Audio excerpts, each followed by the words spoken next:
Então vamos embora, vamos corrigir aqui questão de número 1. Código, essa aqui foi dada, eu expliquei para vocês, desenhei lá, então bonitinho, né? Segundo o Código ANBIMA, para a administração de recursos de terceiros, entende-se por relação fiduciária a relação de confiança e lealdade. Não marquem aqui confiança e rentabilidade, que está na letra A, para chamar a atenção de vocês, né? E aí buscar aqui o erro. Então, resposta certa, letra C de CEA, né? Essa aqui depois eu vou verificar se alguém errou, viu? Não pode errar, não. Aquela questão ali é a questão dada. Questão de número 2. Segundo a classificação CVM, o Fundo de Renda Fixa Simples. 1. Dispensa PI em termo de adesão? Dispensa, né? Pode cobrar taxa de performance caso supere o benchmark. Gente, vamos pela associação. É o Fundo de Renda Fixa Simples. Tudo de risco dele, tira. Gestão ativa, que é onde a gente pode cobrar taxa de performance, é risco, né? Tem o risco da gestão ser ativa. Então, teoricamente, né, consequentemente, por ser um fundo de renda fixa simples, não pode cobrar taxa de performance. E 3, se o objetivo é ter uma carteira composta 95% do patrimônio do fundo em títulos de baixo risco de crédito, títulos públicos de maneira geral, e de mercado e além de baixa duração, ou seja, toda associação aqui é risco baixo. Então, a resposta é certa, apenas 1 e 3. Se tiver ficado alguma dúvida, gente, me parem aqui, porque aí eu corrijo, né? Ou, enfim, tento esclarecer a dúvida de vocês, beleza? Olha aí, uma questãozinha de cálculo legal, né? Deixa eu só voltar para cá. HP12C.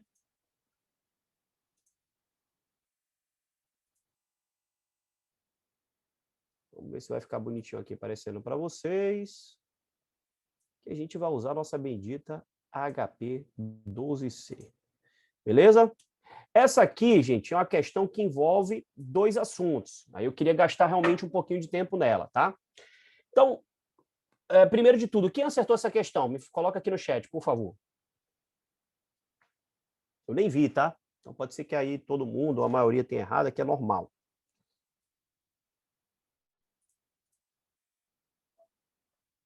Boa. Então já teve 2 acertos aqui, né? Aqui, gente, eu vou dizer, a única forma de a gente errar aqui é a gente não lembrar como é que eu calculo o valor, né, do PU, preço unitário de um título. Por quê? Quando você extrai, obviamente que você vai dizer o seguinte, professor, mas eu não vou ter um fundo de investimento que vai ter um único título. Legal, concordo. Mas aqui é para a gente tentar encontrar conceitos dentro da formulação. Aqui tem vários assuntos, um só. Tá? O primeiro de tudo é o seguinte, né? Mais uma vez, aqui muita gente erra por taxa equivalente. E aí existem algumas formas de fazer. Você pode trazer ao dia, você pode trazer ao mês, mas assim, o critério não muda, o resultado não vai mudar. O que a gente tem que ficar atento aqui é o conceito do que seria o nosso patrimônio. Primeiro, vamos lembrar, né? Para a gente calcular o valor da cota, e ele quer exatamente isso, qual que seria o valor da cota neste dia, a gente tem que considerar, né, o que é o patrimônio, tirar todas as despesas. O que ele diz lá no final? Desconsidere despesas. Aí tem gente que fica caçando, né? Eu quero saber a despesa tal, taxa de administração. Pô, esquece. Não é isso que a gente vai se preocupar, tá? Então, esquece que você vai ter essa leitura do que seriam as despesas do fundo. O que é que a gente tem aqui? Pô, eu tenho um título, né? Que é, na verdade, um fundo que é composto por um único título, cujo valor de face hoje é R$1 milhão, certo? E é uma LTN, desculpa, né? Um fundo de investimento que tenha 1 milhão de cotas, tá? Então, o valor do título aqui, o valor de face, é 10 milhões. Certo? Então, vamos lá, olhar. Esse valor de face do título, ele vai me dar a referência do meu patrimônio. A quantidade de cotas aqui, eu vou utilizar lá no final, quando eu achar esse patrimônio líquido de despesa. Professor, mas não tem despesas, né? Como é que eu vou achar esse patrimônio se não tem despesas? Porra, se é para desconsiderar despesas, eu não vou me preocupar com as despesas desse fundo. Quando eu achar o PU do título, esse PU do título já vai ser o patrimônio líquido. E aí, no final, eu só divido pela quantidade de cota. Nossa, professor, essa questão é muito fácil. Fácil quando a gente coloca dessa forma. Mas a parte que chega a ser difícil aqui é vocês encontrarem a equivalência da taxa, porque ele diz assim que a taxa de desconto da LTN é 10% ao ano. 10% ao ano, a base é 252 dias úteis, ou seja, ele me dá um prazo de 350 dias úteis. Então, eu tenho que achar a taxa equivalente ao período. Conceito de taxa equivalente. 252 dias úteis é menos do que 350. Então, óbvio que eu vou ter uma taxa equivalente maior do que 10%. É uma forma, inclusive, de vocês verificarem se o cálculo que vocês fizeram está correto. Então, porra, beleza, legal, tenho esse conhecimento, professor. Como é que eu vou fazer essa conta agora? Aí vamos a HP 12C, certo? Só um minutinho aqui, gente.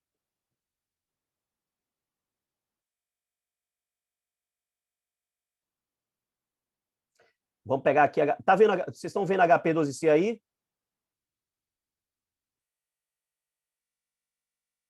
Me responda aqui no chat.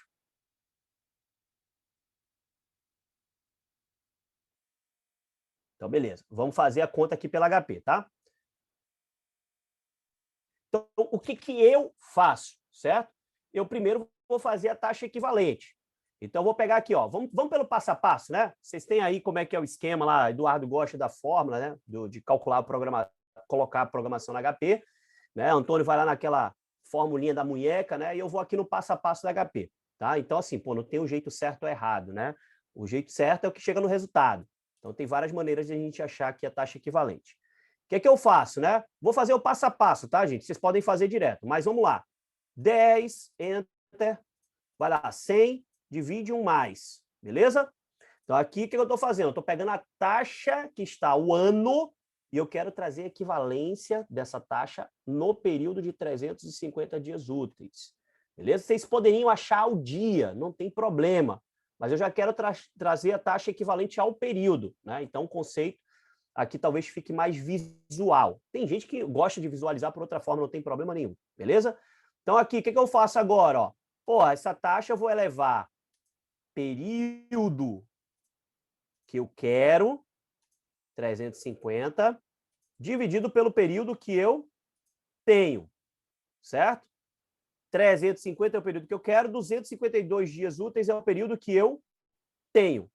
Aí eu vou lá e elevo a potência. Olha que bonito, né?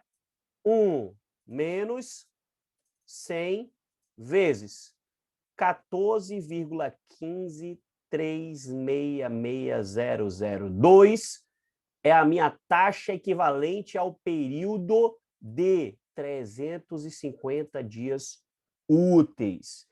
Então, eu já tenho a taxa ao período que está definido aqui para o desconto da taxa. Concordam comigo? Querem que eu faça mais uma vez esse passo a passo?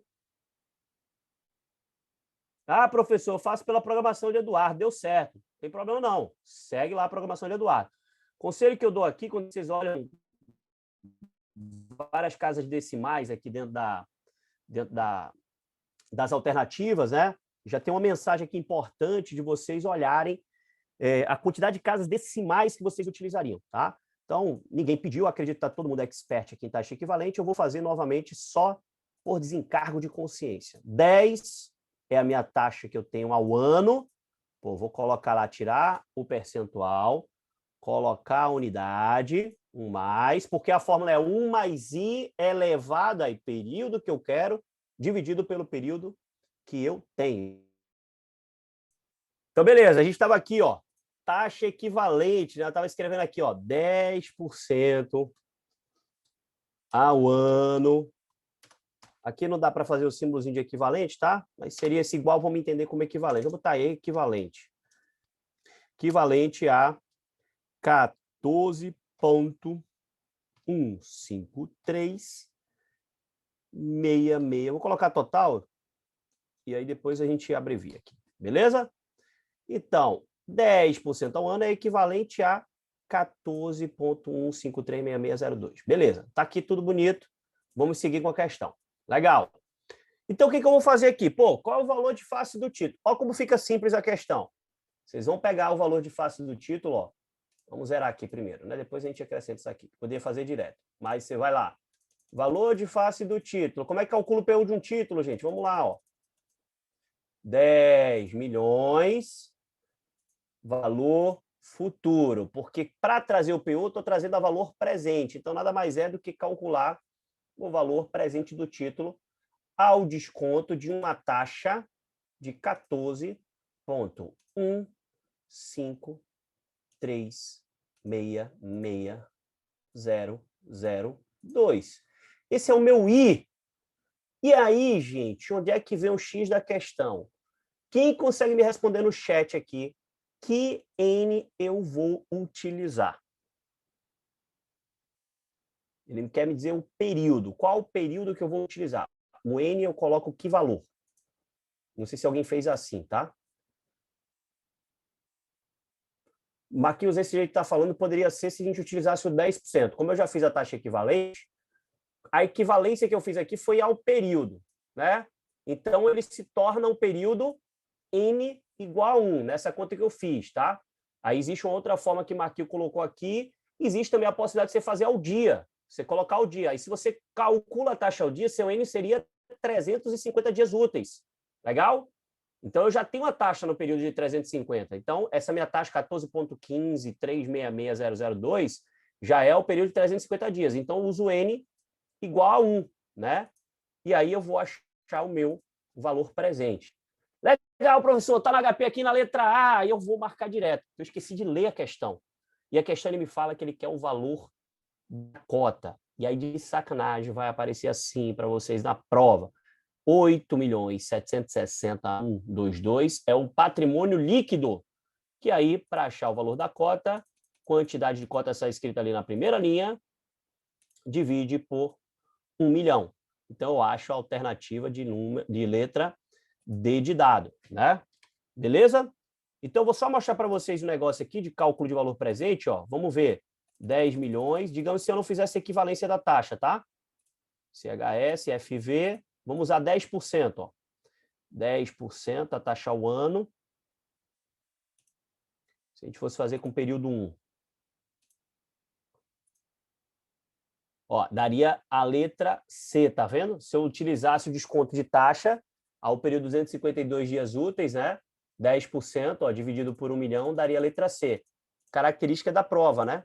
Então, teria a alternativa aqui errada se a gente usar o cálculo de 10% ao ano, se a gente não fizer a equivalência de taxa, né? Fico feliz aqui porque achei a alternativa, está na HP, então está certa a questão? Não, não estaria certo. Eu tenho que fazer com taxa equivalente. Se vocês fizerem ao dia, depois façam o exercício aí, faça a taxa ao dia, e no N vocês calculam lá colocando 350 dias úteis. Beleza? Alguma dúvida aqui, por favor, falem agora ou calem-se para sempre. Mentira, vocês podem tirar dúvida com a gente em qualquer momento. Posso seguir? Dou-lhe uma, dou-lhe duas. Seguindo. Qualquer dúvida me falem, tá, gente? Fundo multimercado passa por um desempenho ruim, rentabilidade negativa, e não consegue manter uma consistência no resultado. Ao perceber isso, muitos investidores passam a resgatar seus recursos, direcionam para qualquer outro tipo de investimento. Os prestadores do fundo perdem receita aqui. Onde é que o cara ganha receita? Taxa de administração, taxa de performance, certo? Taxa de performance, obviamente, ele está perdendo, né? Não está ganhando, então ele está deixando de ter essa receita, porque ele não tem resultado. Porém, entretanto, todavia, a taxa de administração. Vocês acham que eles perdem receita ou não? O que é que vocês acham? O que é que vocês responderam aí? Coloquem A, B, C ou D. Já dei a resposta sobre taxa de performance, né? Perde. Tem o pessoal que quer discutir aqui e dizer assim, porra, mas ele não ganhou. Ah, então deixou de ter a receita, né? Vamos falar dessa forma.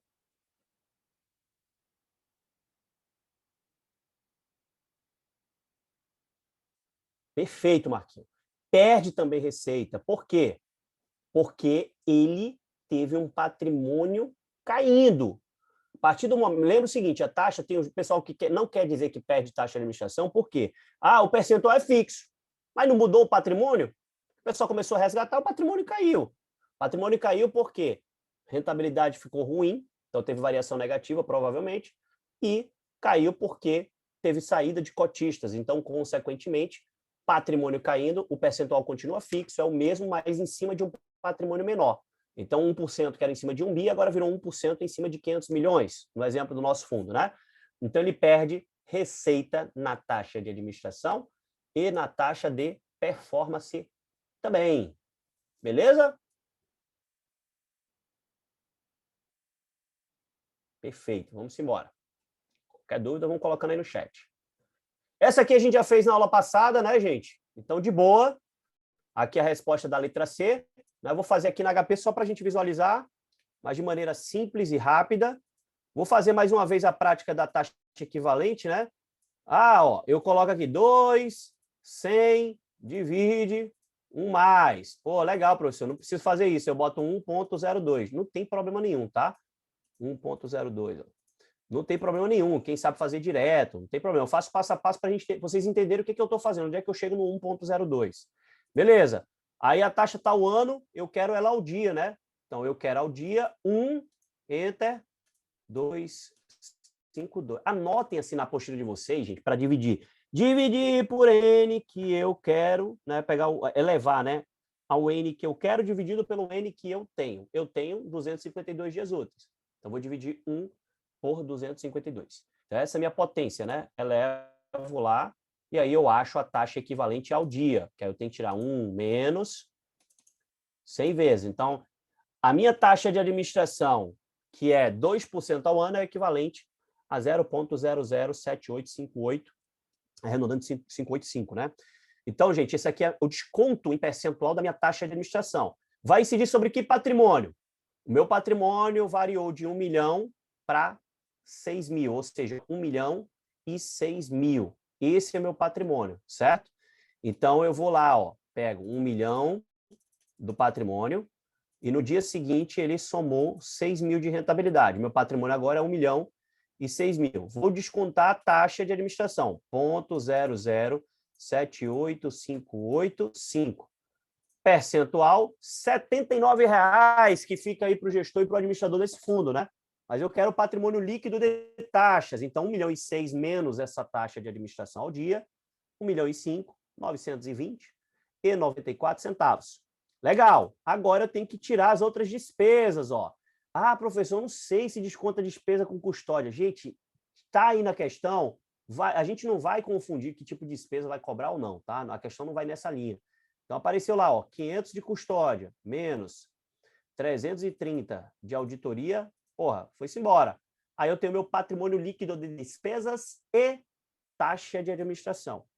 E aí aparece aqui 8 mil cotistas, ó, de sacanagem, né? Se vocês dividirem por 8 mil cotistas, acho que vai dar a letra A. Não dividam por 8 mil cotistas, porque para achar o valor da cota, eu divido pela quantidade de cotas, então eu divido por 10 mil cotas. E aí eu tenho 100, né, 509094,3 é o valor unitário da cota deste fundo. A gente já tinha feito essa questão na aula passada, mas qualquer dúvida que vocês tiverem, avisem que eu posso repassar novamente aqui. Beleza? E também vai estar disponível em 2 vídeos aqui para vocês revisarem, a gente vai estar à disposição sempre. Mas o segredo aqui, de verdade, é saber que eu vou... São 2 coisas que eu acho importante aqui a gente não deixar de lembrar, né? Primeiro, que a taxa de administração tem que trazer ao dia, eu estou com ela ao ano, e saber que a potência, o percentual, ela vem antes da subtração. Então, 1 milhão e 6, eu tenho que calcular lá o percentual para tirar o valor em reais, né, da minha taxa de administração, que dá R$ 79,00 e alguma coisa. Tranquilo? Então, vou seguindo aqui, viu? Tem bastante questão. A alavancagem e marcação a mercado são 2 fatores que afetam o valor da cota. A adoção de um e de outro causam, respectivamente, então eu quero alavancagem e depois marcação a mercado, comparado aos fundos que não adotam essas práticas. Aqui no final dá um nó, né? Mas, resumindo, ele quer saber os fundos que adotam alavancagem e marcação a mercado. O que acontece com eles? Pô, alavancagem e risco alto acontece aumento de volatilidade. E a marcação a mercado também, apesar de evitar a transferência de riqueza entre os cotistas, imagine que você tem um fundo com títulos de longo prazo e está trazendo a valor presente. Porra, título longo, mais volatilidade. Então, a marcação a mercado, ela vai conforme as oscilações dos preços dos títulos a valor de mercado. Então, consequentemente, também aumenta a volatilidade. Um fundo que não marca mercado é que teria ali uma volatilidade mais baixa, tá? Mas a volatilidade, inclusive, a gente olha pelo histórico de rentabilidade, ela vem exatamente da marcação a mercado. Beleza? Tiverem surgindo dúvidas aí, se vocês lembrarem da hora da questão, me avisem, tá? Aí eu dou uma pausazinha. Sobre a cessão de direitos das cotas de os fundos de investimento, Pode-se afirmar que as cotas de um fundo aberto podem ser transferidas mediante a termo de cessão e transferência assinado pelo cedente e pelo cessionário. Não, isso é característico de cota de um fundo fechado. Fundo aberto só acontece isso quando o juiz determina, tá? Mas aqui ele não está falando isso, então não pode. Fundo aberto pode ser transferidas através de bolsa de valores? Não, isso é cota de fundo fechado. C. Fundo aberto não pode ser objeto de cessão ou transferência, salvo por decisão judicial ou arbitral, execução de garantia, casos em que o juiz determina que pode ser feita a cessão de direitos ou transferência de titularidades. Beleza? Fundo fechado não pode ser objeto de cessão. Não, fundo fechado é objeto de cessão, sim, transferência de titularidade. Tranquilo? Simbora! Sobre os fundos de investimento, considere as seguintes afirmativas. Fundos de ações deverão possuir, no mínimo, olha aí como é que entra a classificação CVM, gente. No mínimo, possuir 51% em ações, tá certo? Tá errado, né? 67% no mínimo. Então, a 1 tá errada, beleza? Os fundos cambiais deverão possuir, no mínimo, 80% da carteira em ativos relacionados diretamente ou sintetizados via derivativos à variação do preço de moeda estrangeira ou à variação do cupom cambial. Perfeito! Exatamente isso, né? Fundo cambial é esse carinha aqui.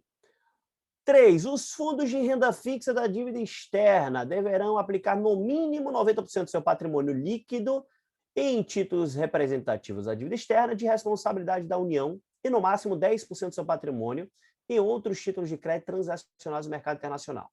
Certo ou errado? Por favor, falem para mim no chat. A 3 está correta ou está errada? Errado, né? Porque não é 90% no mínimo. Tudo está correto aqui, exceto o percentual que é de 80%. Caramba, professor, esse tipo de questão é sacanagem na prova, né?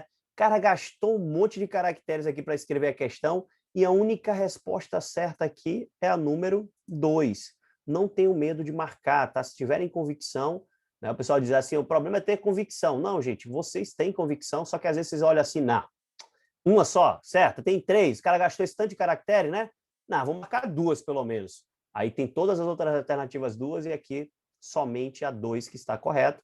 E é exatamente a questão certa. Beleza? Então não tenho medo aqui de marcar apenas uma alternativa correta.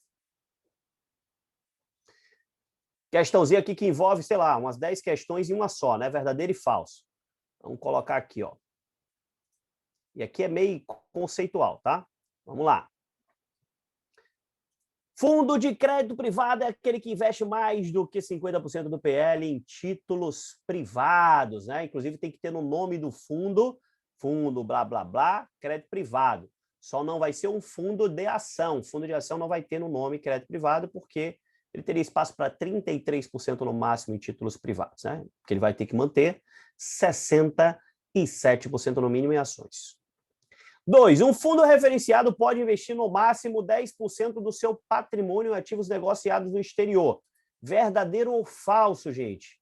10% não. Lembra, o que vai determinar o investimento no exterior é se é para o público comum, se é para o investidor qualificado ou se é para o investidor profissional. Nesse caso, a regra geral é 20%. Então, essa alternativa está falsa, porque no máximo um fundo poderia investir, um fundo para o público comum, até 20% do seu patrimônio em ativos no exterior.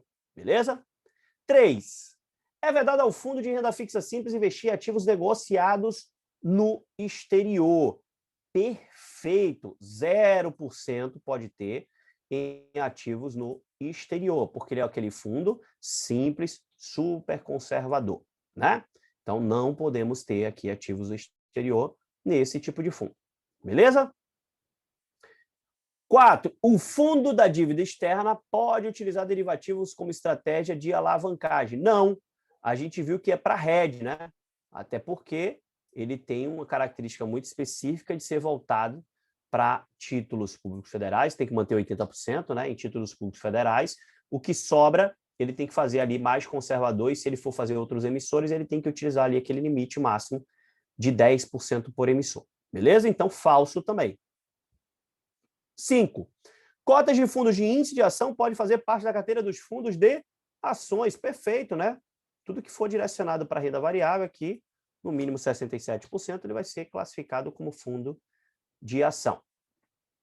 E 6, para terminar, os fundos voltados para investidor profissional podem ter até o topo do patrimônio, até 100%, é ilimitado, né, em ativos negociados no exterior, porque ele é para o público profissional, os caras que entendem tudo de mercado. Então, na minha contabilidade aqui, a resposta certa seria 1V, 2F, 3V, 4F, 5V e 6V, né? Tenho 6 questões numa só, que já me dá a alternativa correta, a letra A. Não aparece nesse formato da prova, tá? Isso aqui é uma característica até de questão do CFP, mas eu acho legal esse tipo de questão aqui para a gente trazer para vocês, porque a gente pega ali boa parte dos assuntos e coloca numa única questão.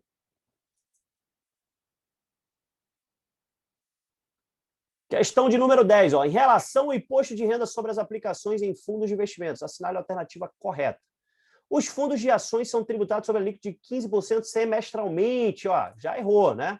Já errou aqui porque não tem tributação semestral em fundo de ação. 2, o IOF incide até o 29º nos fundos de curto prazo, ok? Nos fundos de longo prazo e no fundo de ação. Tem IOF no fundo de ação? Não. Então tá errado. Então 1 e 2 errado. Nos fundos classificados como de curto prazo e longo prazo, a alíquota no Come Cotas é 20 no de curto prazo e 15 no de longo prazo. As menores alíquotas de cada tabela, porque é em caráter de antecipação. Então, aqui a 3 está correta, beleza? 4. Segundo a classificação tributária, os fundos de curto prazo possuem carteira com prazo médio igual ou inferior a 60 dias. Segundo a classificação tributária, os fundos de curto prazo possuem carteira com prazo médio igual ou inferior a 60 dias. Está correto ou está errado? Quando ele fala que é classificação tributária, o prazo médio é... o prazo médio é igual ou inferior, né, a 365 dias. Então, está errado aqui. 365 dias. Beleza? Então, esse aqui seria classificação renda fixa de curto prazo. Então, essa é a correção aqui para a gente entender que é prazo médio igual ou inferior a 365 dias. Tranquilo? Então, mais uma vez, a única alternativa correta é a 3, né? Ah, não vou marcar, tem que ter 2 corretas. Gente, pare com isso, tá? Podem marcar sim, nesse caso, só uma alternativa correta, né? Então, aqui que ele fala, classificação tributária, né? Ele basicamente deu a classificação CVM do fundo, beleza? 11. As perdas realizadas no fundo de ação poderão ser compensadas no mesmo fundo de ação, em outro fundo de ação, mesma classificação tributária, desde que o fundo esteja no mesmo administrador/distribuidor, tá? Então, vamos ver a alternativa correta. Poderão ser compensados com ganhos auferidos em resgate de operações com ações? Não. Não é fundo de ação com operação em ação. Vai ser fundo com fundo, beleza? Poderão ser compensadas com ganhos auferidos em resgate de um outro fundo de ação. Pô, legal. Mas a gente precisa de um complemento aqui, né? Poderão ser compensadas com ganhos auferidos em resgate de qualquer fundo de investimento, desde que seja administrado pela pessoa jurídica. Não. Poderão ser compensados com os ganhos auferidos em resgate de um outro fundo de ação administrado pela mesma pessoa jurídica, ou seja, sendo no mesmo administrador/distribuidor, aquele conceito que é obrigatório, né? Se for um fundo de longo prazo, com longo prazo, curto prazo, com curto prazo, ação com ação. Questão de número 12. Aí eu tenho aqui, ó, em caso de falta de liquidez no mercado, de modo que o gestor do fundo não consiga pagar as solicitações de resgate, o que o administrador do fundo faz, né? Declarar o fechamento do fundo para resgate sem a necessidade de convocar a Assembleia Geral Extraordinária para deliberar o assunto. Não, ele tem que convocar a Assembleia, mas lembrando que aqui ele convoca uma Assembleia para falar o motivo do fechamento, né? Não para pedir autorização para o fechamento, beleza? E aí ele fecha realmente o fundo para resgate, o fundo não pode ser resgatado por nenhum cotista, então não tem como priorizar maiores ou menores resgates, tá? Questão ali, acho que da primeira parte da aula de fundos. Questãozinha legal, ó. 2 fundos de renda fixa referenciado DI obtiveram os seguintes retornos, ó. 98, 97, 96, 99% CDI. Esse é o fundo A, tá? No mês 1, mês 2, mês 3, mês 4. E o fundo B, ó, 106, 93, 104, 97. Quando a gente fala que é um fundo referenciado DI, lembra automaticamente que ele é um fundo indexado. Gestão passiva. Então, é um fundo que vai acompanhar o benchmark. Então, quando a gente olha o A e o B, a gente percebe um acompanhando bem a característica de fundo passivo, né? E um outro, no mês 1 e no mês 3, superando. Então, comparando os dois fundos, é correto afirmar que fundo A não marca seus títulos a mercado. Não, já está dando a rentabilidade, está marcando os títulos a mercado. Fundo B está mais aderente à política de investimento do fundo. Não. O fundo A está mais aderente à política de investimento e ao objetivo do fundo, né? Seria o quê?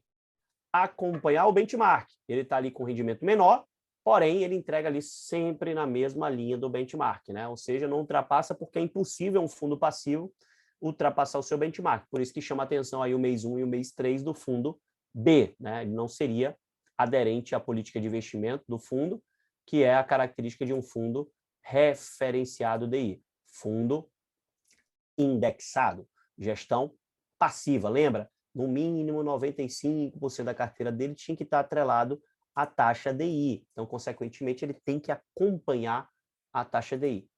Beleza, gente? Essa questãozinha eu acho legal e ela cai na prova, tá? Então, fiquem atentos aí. De acordo com a classificação CVM, o fundo de curto prazo, ele pediu CVM, né? CVM é aquele cara lá que vai me dizer média 60 dias, prazo de vencimento de um único título igual ou inferior a 375 dias. Então, a resposta está na letra C. Possui títulos com prazo médio de 60 e o prazo de um único título 375. Sacanagem a letra B, que está invertido, né? Mas aqui é pura matemática, né? Óbvio que se eu disser que é o vencimento médio da carteira 375 e respeitasse que um título tinha que ser 60, eu ia respeitar automaticamente sem precisar fazer grandes esforços, né? Então, o correto é 375 o prazo máximo de um único título, a limitação, e o prazo médio da carteira mantendo ali os 60 dias. Tranquilo, gente? Aqui é só não confundir classificação CVM com tributária, tá? São coisas diferentes.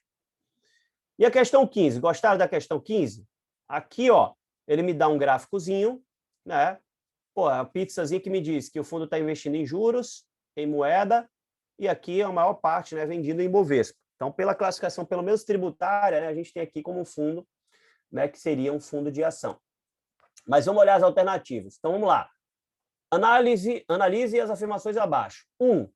Trata-se de um fundo multimercado balanceado. Pô, é um fundo que tem 67% em ações, a gente vai chamar ele de fundo de ação. Então, o 1 está errado.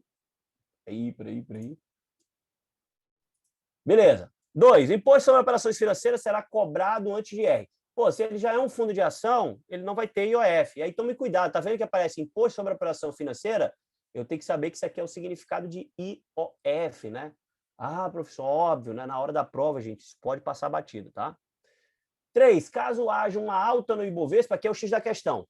Esse fundo poderia ter perda financeira. O cara está 67% em ações, o Ibovespa cai, né? Desculpa, o Ibovespa sobe e ele teria perda financeira. Como é que pode isso, professor? Esse fundo, quando a gente fala que ele está vendido em Ibovespa, ele está apostando na queda do Ibovespa. Da mesma forma, vamos pensar o seguinte, a gente estava lá em março de 2020, né, antes da pandemia, comprado em ações. Porra, estou querendo investir em bolsa porque bolsa vai subir, vai subir, vai subir. A bolsa começou a cair, a gente não perdeu? Né? Quem estava naquele momento apostando na queda da bolsa ficou feliz da vida, né? Porque a bolsa ela não subiu, ela caiu, e aí quem estava apostando na queda ganhou dinheiro. Agora, se fosse o contrário, se a bolsa subisse, ia perder dinheiro. Então, nesse caso, está correto, né? Caso haja uma alta do Ibovespa, porque o fundo está vendido em Ibovespa, né? Se houver uma alta, ele poderia ter perda financeira. Então, a resposta aqui 3 está correta. E a 4 também, que a alíquota de IR será 15% e apenas no resgate. Então, eu tenho duas alternativas corretas aqui que seria a 3 e a 4, letra D. Alguma dúvida aqui, gente? Alguém não sabia dessa questão, né, de estar vendido em Bovespa, não lembrava? Enfim, pode aparecer desse tipo lá na questão, tá? Então, fiquem atentos aí. Beleza, é isso mesmo, gente. Vamos embora. Então, para a gente finalizar aqui, tem mais duas questãozinhas. Essa aqui, gente, é uma questão que eu faço assim, pô, vamos fazer ela super simples, tá? Então, o que ele pede aqui? Ó? O cliente investiu 50.250 em um fundo de ação por 3 meses. As rentabilidades no período foram 0,7, 0,6, 0,5, respectivamente. Pô, tem uma questão simples dessa e pequena? Faz assim, ó. Vamos simplificar a questão. Tem outras formas de a gente fazer, mas a forma simples de a gente fazer é assim, ó. Pega 50 mil, não sei se alguém fez diferente, tá? Depois pode até compartilhar, ó. 50 mil o valor que aplicou. Ponto 7, é juros sobre juros, ó. Primeiro mês, somou. Juros sobre juros, ó. Ponto 6%, soma. Ponto 5%, soma. Então, eu apliquei 50.250 e após esses 3 meses de rentabilidade, quanto é que eu tenho no fundo? Ó? 51.159,88 centavos. E aí, o que ele pede, né? Qual o IR que foi cobrado? Pô, tem que saber o valor, o IR é cobrado sobre a rentabilidade. Como é que eu acho a rentabilidade? É só extrair o valor que eu apliquei, né? 50.250 menos. Então, o valor que aparece aqui, 909,88, é a rentabilidade no período. Foi quase R$ 1.000, né? Pô, fundo de ação, quanto é que é o IR? Independente se é 3 meses, 15% menos. Né? Desculpa, aí deram 136 mesmo, tá? Então, vamos lá, fazer de novo. Até bom que a gente repete, ó. 50. Alguém fez diferente? Se fez diferente, coloca aí para mim no chat como é que fez. 50.250. Ponto 7, que é a rentabilidade do primeiro mês, ó, percentual, deu 351. Aí eu somo essa rentabilidade. Esse é meu novo valor aqui, ó, com a rentabilidade acumulada. Ponto 6%, R$ 303, ó, soma de novo. Então, eu tenho agora 50.905. Aí eu vou para 0,5% de rentabilidade, ó. 0,5% deu R$ 254, soma, isso aqui é meu valor acumulado. Tiro o valor que eu apliquei, que é para eu achar a rentabilidade ao período, né? Então, a rentabilidade no período foi R$ 909,88, beleza? Aí eu vou calcular o meu IR. 15%, ele pede apenas o IR, já teria a resposta aqui na letra B de bola. Alguém fez diferente, gente, que quer compartilhar? Então, a gente segue para a próxima. Mas assim é a maneira mais simples de fazer. Vai pegando, colocando a rentabilidade, fica bem mais fácil, tá?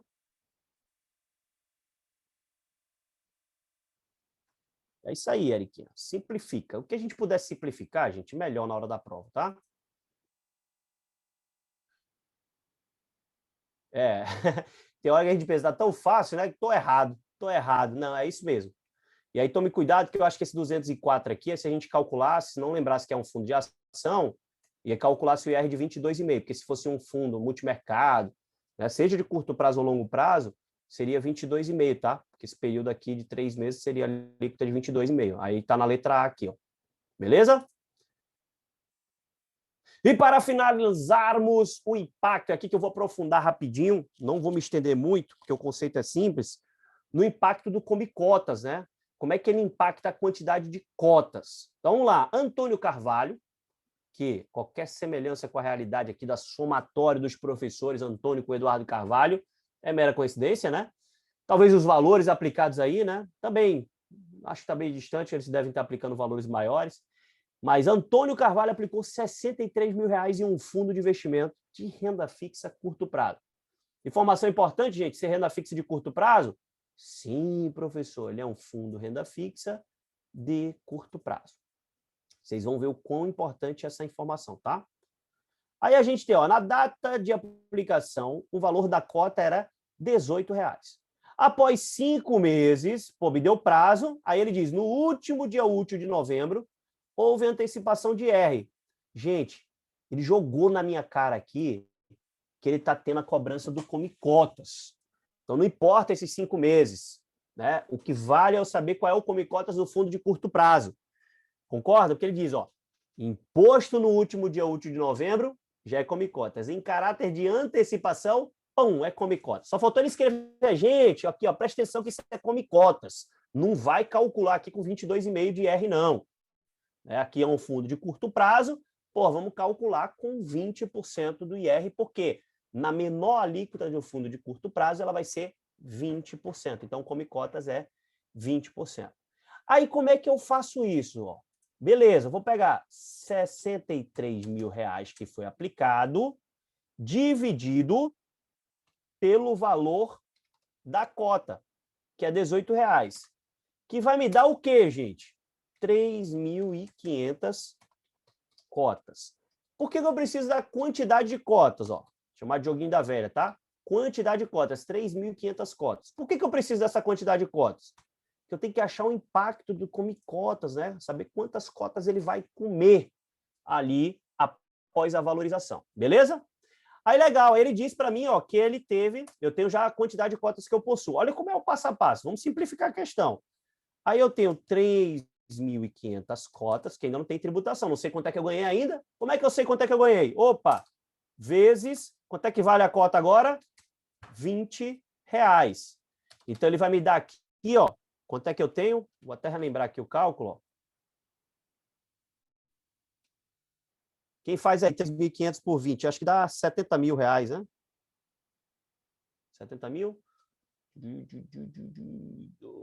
70 mil reais, né?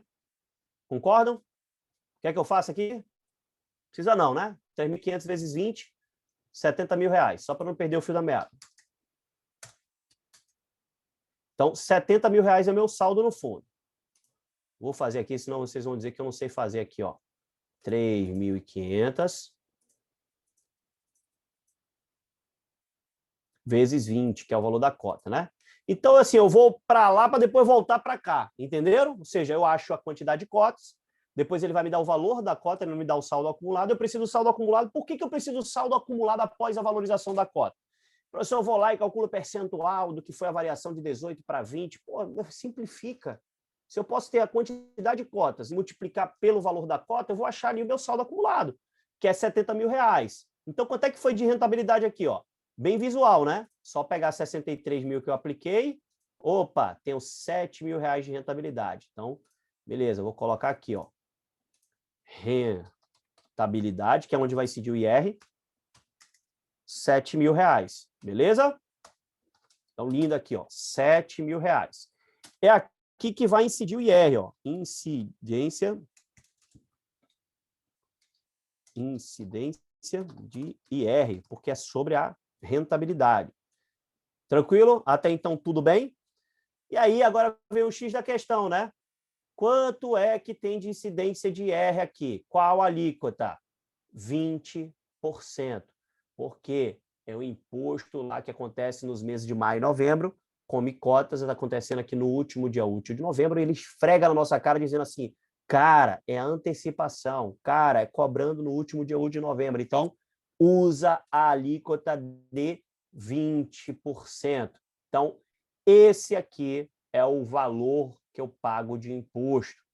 Beleza, professor. Então, tive de ganho líquido 5.600 reais de ganho líquido. Então, vamos lá, ó. 5.600 foi ganho líquido de IR. Todo mundo concordando até agora? Se ninguém está falando nada, imagino que está todo mundo concordando, tá? Vou seguindo aqui, ó. Bacana. Então, qual é o valor do meu saldo líquido? Como é que eu sei meu saldo líquido após a cobrança de IR? Quanto que eu apliquei? Imposto de renda só incide sobre o valor da rentabilidade. Meu saldo, que é referente ao meu capital, está preservado. Então, eu somo. Opa, então meu ganho líquido total foi 68.600. E agora, o que é que eu faço para achar a quantidade de cotas, que ele quer saber o efeito do come cotas, né? Tão simples quanto dizer, eu vou colocar aqui na sequência, que aí fica salvo para vocês, ó, colocar aqui, ó. Valor líquido acumulado. 68.600. Professor, como é que eu acho agora a quantidade de cotas? Se lá no começo eu fiz... Opa, deixa eu colocar pretinho. Se lá no começo eu calculei a quantidade de cotas, pegando o saldo que eu apliquei, dividido pelo valor da cota no momento que eu apliquei, eu vou fazer a mesma coisa, né? Eu vou pegar esse valor, ó, eu vou dividir pelo valor da cota nesse momento. Que é quanto agora? 20. Eu não uso 18 mais, né? A cota já foi valorizada. Por que que eu não uso um valor líquido, né? Ou descontando IR? Porque o imposto de renda afeta a quantidade de cotas e não o valor da cota. Então, o valor continua sendo 20. Então, ela afetou a minha quantidade de cotas, que passa a ser 3.430 cotas. A resposta certa na letra C de casa, C de CEA, C de vocês certificados em breve. Amém. Todo mundo aqui especialista em investimento. Beleza? Fica visual assim para vocês. Alguém fez dessa forma ou fez de outra forma? Tem diversas formas. Dá para achar a variação da rentabilidade, dá para descontar direto lá nos 3.500 proporcional de IR, né? Enfim, acho que aqui cabe a criatividade de vocês. Eu gosto de fazer esse passo a passo, vocês entenderem o impacto do valor da cota, quando a gente olha ali saldo acumulado, saldo líquido acumulado de IR, enfim. Beleza? Acho que aqui fica bem visual, e aí vocês entendem o impacto da quantidade de cotas. Eu tinha 3.500, eu passo a ver um valor menor no meu saldo, mas esse meu valor menor ele advém da redução na minha quantidade de cotas, que passou a ser 3.430 cotas, beleza? E não mais 3.500 cotas. Tranquilo?